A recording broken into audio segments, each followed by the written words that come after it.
نقل ہے کہ بورکھیڑے میں ایک مشرک تھا جس کو استدراج حاصل تھا۔ وہ کبھی کبھی ملاقات کے لیے آیا کرتا تھا۔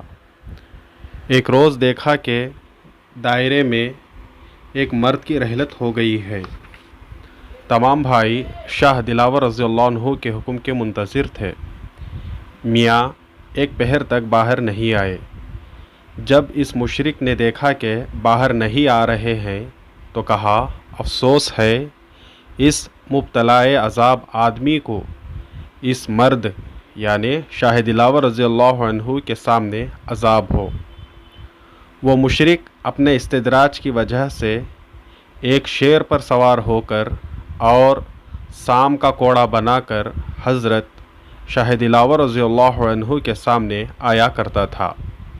اس مشرک کے یہ بات کہنے کے بعد خدا کا حکم پہنچا کہ اے دلاور، وہ شخص مستحق عذاب تھا، لیکن ہم نے تیری داڑھی کا لحاظ کرتے ہوئے اس کو نجات دی۔